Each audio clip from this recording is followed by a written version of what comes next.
Day 1, the call that changed everything. The situation room was colder than I remembered. They told me it was just a routine briefing at 3:47 a.m. But when the chairman of the Joint Chiefs walks in with that look, the one that says everything and nothing, you know the world just shifted on its axis. Mr. President, Chinese forces have crossed the line. I didn't blink. Couldn't afford to. 7 satellite feeds showed me what crossed the line meant. Taiwan's eastern shores lit up like the 4th of July, except these weren't fireworks. The invasion had begun 2 hours ago, and Beijing calculated we'd hesitate. They were wrong. Get me Xi on the phone. Now. The room went silent. My chief of staff whispered, "Sir, protocol suggests." "I don't care about protocol, Mike. Get him on the phone." "Would you have done the same?" called the man who just declared war on our ally, our interests, our entire Pacific strategy, or would you have gone straight to the missiles? I'll tell you something nobody wants to admit. In that moment, I was terrified. Not of Xi. Not of war. But of making the wrong call in the next 60 seconds that could kill millions. That's what they don't show you in the movies, the crushing weight of knowing that every breath you take costs someone else theirs. The translator's voice crackled through, "President Xi will not take your call." I smiled. Not because it was funny. Because now I knew exactly who I was dealing with. Day 3, the price of HESITATION. They found the Commerce Secretary's body in his Georgetown home. Heart attack, they said. 52 years old, marathon runner, no history of cardiac issues. The CIA report landed on my desk 3 hours later with a single word circled in red: polonium. "They're sending a message," the director told me, his hands shaking as he poured whiskey at 9 a.m. "Then we'll send one back." But what message do you send when the enemy has already fired the first shot on American soil, when they've calculated every move, anticipated every response, prepared for every contingency except one? Me. I called an emergency session. Not Congress. Not the UN. The American people. My fellow Americans, I won't lie to you. We're at war. Not the war we wanted, not the war we prepared for, but the war we've got. And here's what I'm going to do about it. The speech lasted 7 minutes. 7 minutes that would define everything that followed. I announced Operation Pacific Shield, immediate deployment of 3 carrier strike groups, activation of reserve forces, and something nobody expected: the Taiwan Defense Act. We weren't just defending Taiwan. We were making it the 51st state. Effective immediately. The phone started ringing before I left the podium. Allies. Enemies. Everyone wanted to know, was I insane or brilliant? The answer may be both. Day 7, the silicon chokehold. "Sir, if we do this, the entire tech sector will collapse." My economic advisor stood before me, pale as a ghost. She wasn't wrong. What I was about to authorize would make the 2008 crash look like a minor correction. Do it anyway. I signed Executive Order 14,777, the complete ban on all semiconductor exports to China. Not just military chips. Everything. Every transistor, every microprocessor, every piece of silicon that could power their war machine. But here's what nobody saw coming. I didn't stop there. I nationalized TSMC's Arizona facility. Seized control of every advanced chip manufacturer on Allied soil. Told South Korea, Japan, and the Netherlands, "You're either with us or you're funding the enemy." The stock market opened down 3,000 points. By closing bell up 1,500. Because investors realized what I understood from day one: this wasn't about economics anymore. This was about survival. And in survival mode, the old rules don't apply. China's response came at midnight. They dumped 800 billion in US Treasury bonds. The dollar should have cratered. Instead, I had already called in favors from every G7 nation. They absorbed the shock. Barely. Mr. President, Beijing is threatening to seize all American assets in China. Let them. I leaned back, watching the war room displays flicker with real-time data. Because tomorrow, we're seizing something they can't afford to lose. What would you sacrifice to win your 401k, your job, your comfortable life? Day 15, the South China Sea Gambit. The USS Ronald Reagan sat 80 miles off Taiwan's coast when the Chinese submarine surfaced. Not attacked. Surfaced. It was a message: we see you, we could sink you, we're choosing not to. Yet. I had a choice. Pull back, de-escalate, give the diplomats time to work. Or send in the drones. Not missiles. Not jets. Drones. 3,000 of them, launched from bases in Japan, Guam, and the Philippines. Each one carrying a payload designed not to kill, but to blind. Within 2 hours, every Chinese radar installation within 500 miles went dark. Their satellites, we didn't destroy them. We jammed them. Their communications encrypted with codes they'd need a decade to break. We didn't fire a shot. But we won the battle. Beijing's response was immediate. They activated their Great Firewall protocol, cutting off all external internet access. 1 billion people went dark. They thought it would protect them. They were wrong. Because 3 years ago, I had authorized a project nobody knew about. Operation Digital Phoenix. We had spent billions building backdoors into every piece of Chinese networking equipment. Not to spy. To speak. At exactly 3 p.m. Beijing time, every screen in China flickered.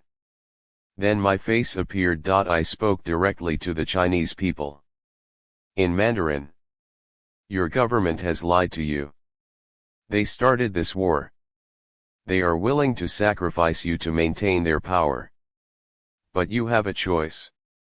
The broadcast lasted 90 seconds before they shut it down, but 90 seconds was enough. The protests started in Shanghai within the hour. Day 23, the midnight agreement. The call came through encrypted channels. Not Xi.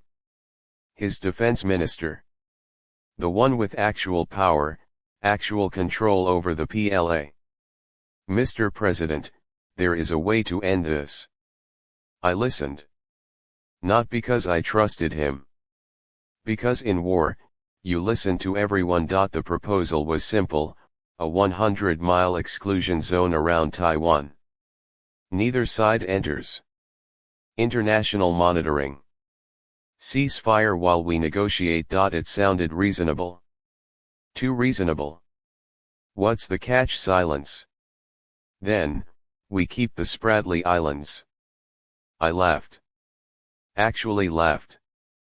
You want me to give you the entire South China Sea in exchange for not invading a country you were already failing to invade? We believe it is a fair compromise. Tell Xi I have a counter-offer: complete withdrawal, reparations to Taiwan, and removal of all military installations from disputed territories. Or I activate Phase 2. There is no Phase 2 in our intelligence reports. Exactly. I hung up. There was no Phase 2. But they didn't know that. Fear is a weapon. Sometimes the only weapon you need. Day 31, the inside man. Mr. President, we have a situation. The Director of National Intelligence rarely delivered good news at 2 a.m. This wasn't one of those rare times. One of Xi's inner circle wants to defect. But he wants something in exchange. Everyone wants something. What's his price? Protection for his family. $20 million. And Taiwan. I stopped mid-sip of coffee. Taiwan. He wants us to let China take Taiwan. Says it's the only way to prevent nuclear escalation. Says she has given the order to launch if we don't back down within 48 hours. The room temperature seemed to drop 20 degrees. Is he credible? His intelligence has been solid for 3 years. He's never been wrong. I had 48 hours to make an impossible choice: sacrifice Taiwan or risk nuclear war. Give in to blackmail or call a bluff that might cost millions of lives. You want to know what leadership really is? It's not the easy decisions. It's choosing between terrible and catastrophic. I made my decision in 30 seconds. Set up the meeting. But tell him Taiwan's not negotiable. If she wants nuclear war, he'll get it. But he'll get it alone. Sir, that's not get me the football. The nuclear football. The briefcase that follows every president. The one thing that makes you realize you're not really human anymore. You're a trigger mechanism wearing a suit. I opened it for the first time since taking office. Stared at the codes. The options. The consequences. Then I closed it. Actually, get me the Secretary of Defense. It's time for Operation Dragon's Tail. Day 45, the betrayal. The news broke at dawn. Japan was pulling out. Not completely. But enough. They were reconsidering their defensive posture, which is diplomatic speak for "we're abandoning you." I called Prime Minister Sato myself. Screaming wouldn't help, but I did it anyway. You're making a mistake. China will come for you next. Perhaps, Mr. President. But at least we'll still have a country left to defend. The line went dead. 3 hours later, South Korea issued a similar statement. Then the Philippines.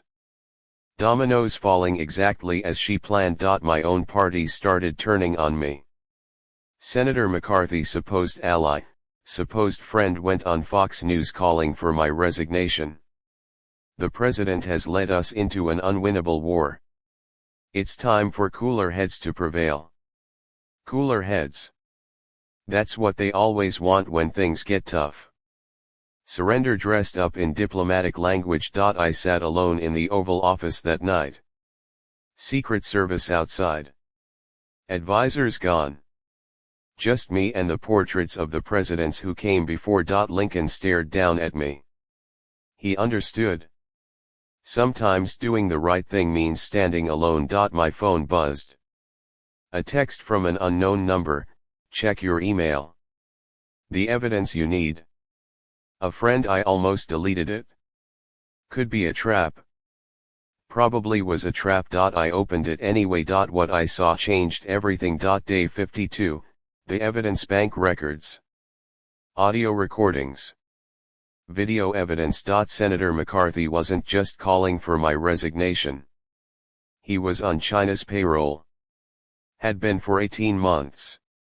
Not just him, 14 other congressmen, 3 senators, 2 Pentagon officials. The infiltration was deeper than anyone imagined. I could have leaked it.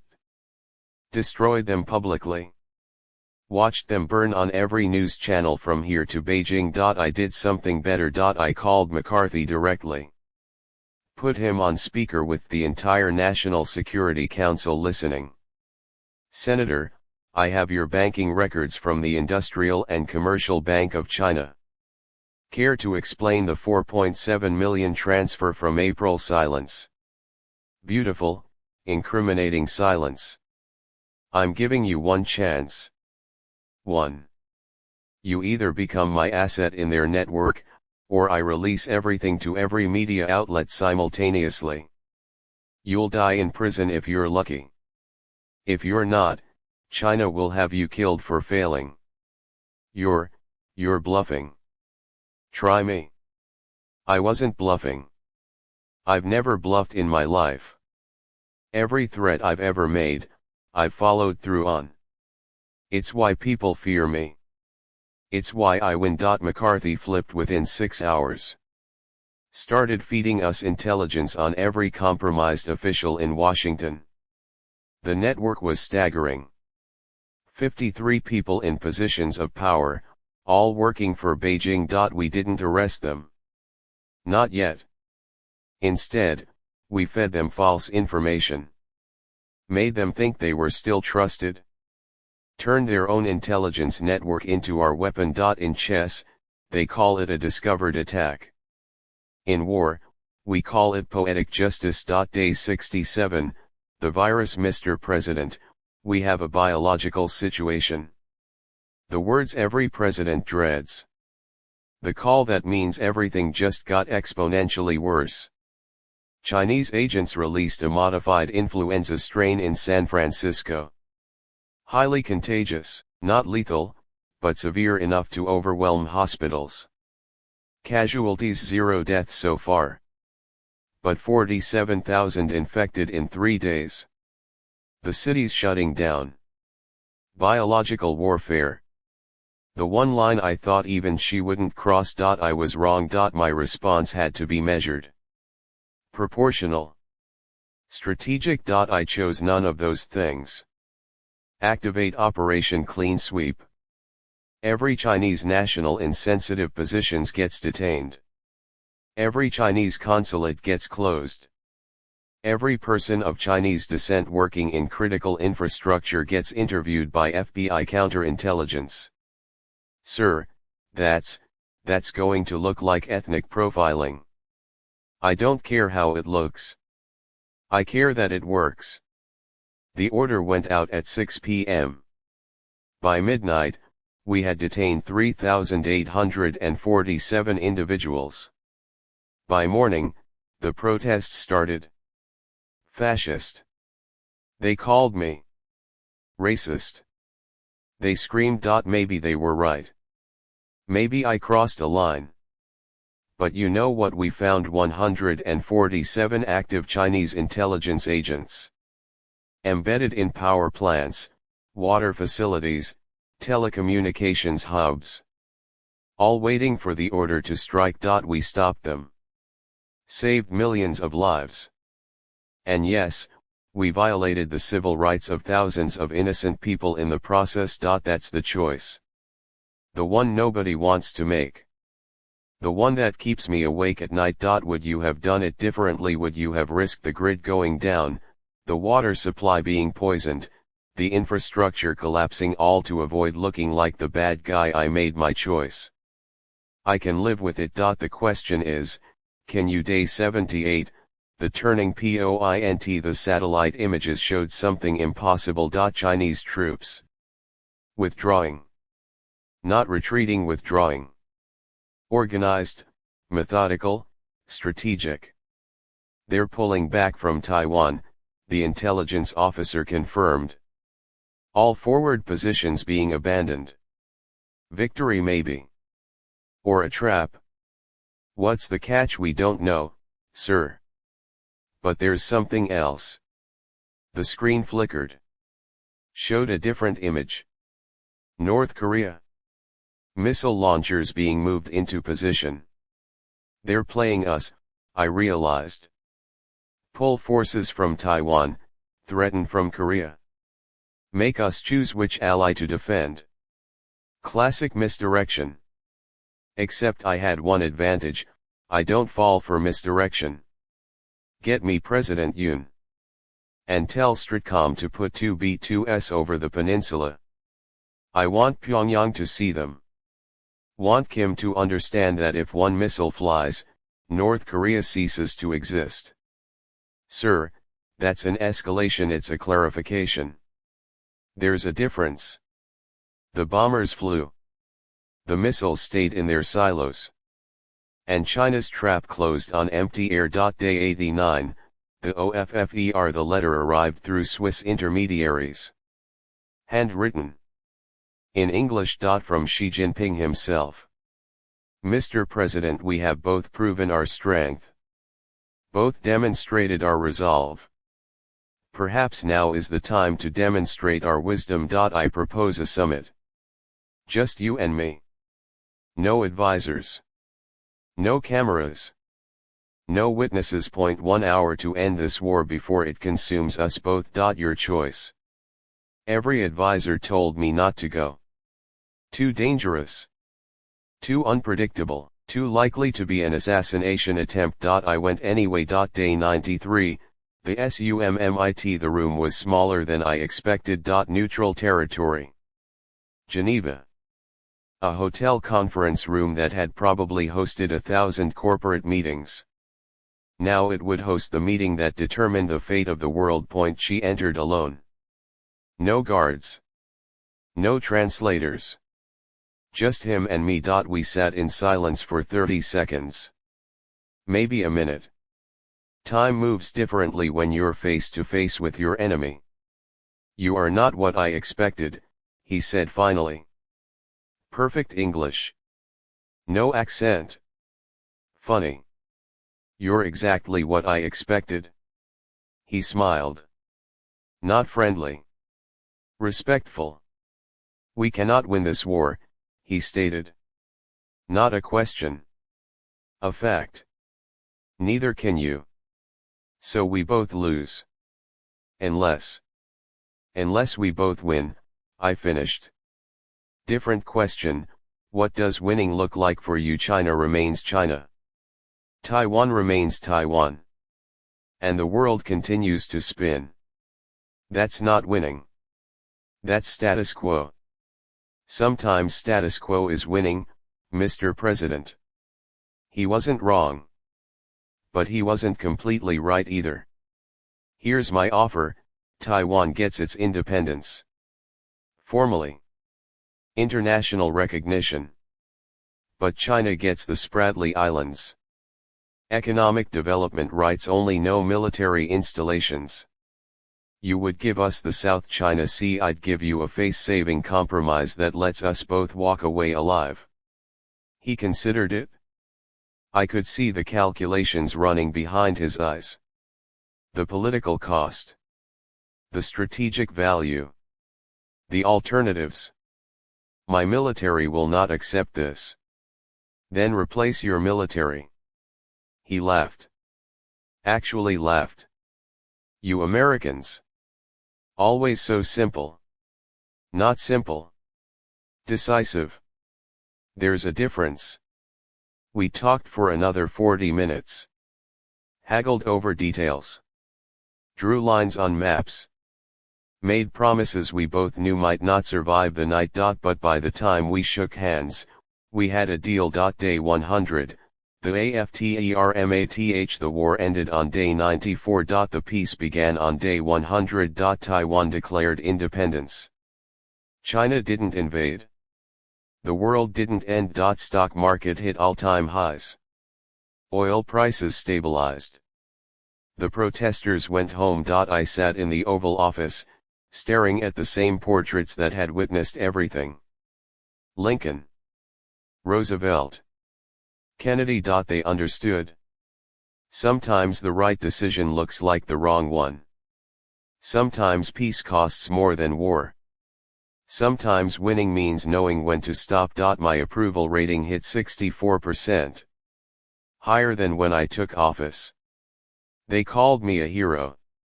A savior. The man who prevented World War III. They're wrong. I'm not a hero. I'm just a man who made impossible choices and somehow survived them. Who sacrificed sleep, sanity, and maybe a piece of his soul to keep the world from burning. Would I do it again? Ask me in 100 days.